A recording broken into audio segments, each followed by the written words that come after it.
महाराष्ट्रामध्ये आणि एक प्रकारची ही सुनामी आलेली आहे आणि विकासाच्या बाजूने लोक मतदान करत आहेत. आदरणीय मोदीजींच्या नेतृत्वाखाली देश ज्या झपाट्याने चाललेला आहे तर लोक भारतीय जनता पार्टीला प्राधान्य देत आहेत आणि त्याच्यामध्ये निश्चितपणे इथेही महापौर जो आहे तो महायुतीचा असेल त्याची संख्या जास्ती आहे. त्याचा महापौर होतो या ठिकाणी तेच आहे. तुम्ही असंही म्हणाला होतात की आम्ही विरोधी बाकावर बसायला तयार आहोत, तर मग नेमकं यामागील कारण काय?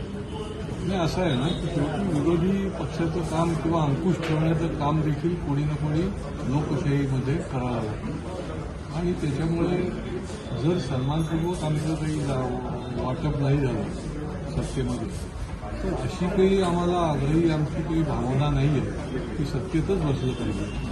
शेवटी ठाणेकरांच्या हिताकरता सत्तेत जरी असलो तरी विरोधामध्ये असलो तरी देखील अंकुश ठेवणं, त्या योजना योग्य दिशेने चालवणं आणि विकास हा दिशाहीन होता कामा नये, पारदर्शी विकास तो आम्हाला अभिप्रेत आहे आणि तो होण्याकरता त्याचा भूमिका जी आहे ती निभावण्याचं काम आम्ही भविष्यामध्ये युती राहील की नाही राहील? भविष्यामध्ये युती राहील की नाही राहील? आता युतीमध्ये तर आम्ही लढलो आहोत. महाराष्ट्रामध्ये आमची युती आहे, केंद्रामध्येही आम्ही एकत्रितपणे आहोत. या ठिकाणी मुद्द्यांवर देखील आम्हाला जर आमच्या जाहीरनाम्याप्रमाणे होत नसेल तर आम्ही त्याच्यावर देखील बोट ठेवून तिथे वेळ पडलेला संघर्ष करू.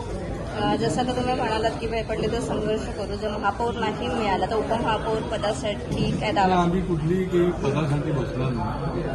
वेळ पडलेला आणि विरोधी बाकावर देखील बसायची आमची तयारी आहे. 2017ला आम्ही विरोधी पक्ष म्हणूनच काम करत होतो. आम्ही काही अलायन्समध्ये नव्हतो, वेगळेच लढले होते.